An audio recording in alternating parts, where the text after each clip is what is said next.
এখন যে স্টোরিটা তোমাদের শোনাতে চলেছি, এই স্টোরিটা অনেকদিন আগেই আমার কাছে দেওয়া হয়েছিল, কিন্তু কিছু সমস্যার কারণে আমি স্টোরিটা দিতে পারি নাই। তো এখন স্টোরিটা তোমাদের শোনাচ্ছি। একজন লিখেছিলেন, আমার বাসা গাইবান্ধা। 2024 সালে আমি নবম শ্রেণীতে ছিলাম। প্রথম দিকে আমার ফ্রি ফায়ার গেমটা খেলার প্রচুর পরিমাণ নেশা ছিল। যখন আমি সময় পাইতাম তখনই ফ্রি ফায়ার গেমটা খেলতাম।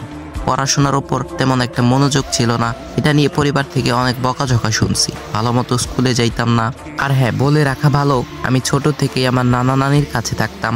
তারা আমাকে অনেক আদর করত। আমার গেম খেলার খারাপ অভ্যাসটা দেখে আমার নানা আমাকে একটা কোচিংয়ে ভর্তি হতে বলে।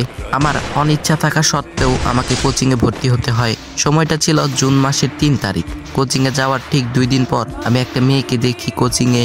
মেয়েটাকে দেখার পর আমার তাকে প্রচুর পরিমাণ ভালো লাগে। যেহেতু আমি স্কুলে যেতাম না, সেই জন্য আমার কোনো ফ্রেন্ডও ছিল না।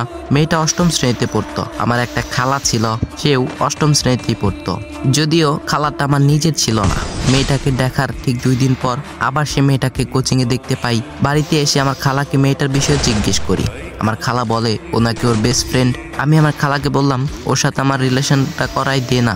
আমার খালা বলল, আচ্ছা দেখি কি করা যায়। আমি বললাম, যেভাবেই হোক ওর সাথে আমাকে রিলেশন করাই দে। পরের দিন আমার খালা ওকে গিয়ে সবটা জানালো। ও বলল, না আমি কারোর সাথে রিলেশন করব না। আমার খালা বলল, ছেলেটা কিন্তু অনেক ভালো। তখনও ও রাজি হয়নি। আমার খালাকে দিয়ে আমি কিছুদিন পর পর আমার মনের কথা মেয়েটাকে জানাতাম। মেয়েটা শুধু নাই বলতো।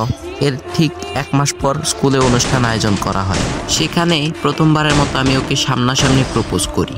ওই দিনও ও আমাকে না করে দিয়েছিল। এটা শুনে আমার মনটা প্রচন্ড পরিমাণে খারাপ হয়ে গিয়েছিল। এভাবে ওর পেছনে আমি 4 মাস ঘুরছি। ওর জন্যই আমি 4 মাস নিয়মিত স্কুল করছি। এক নজর ওকে দেখার জন্য নিয়মিত কোচিং করছি। ওকে একদিন না দেখলে আমার সারাদিন মনটা খারাপ থাকতো। এতদিন নিয়মিত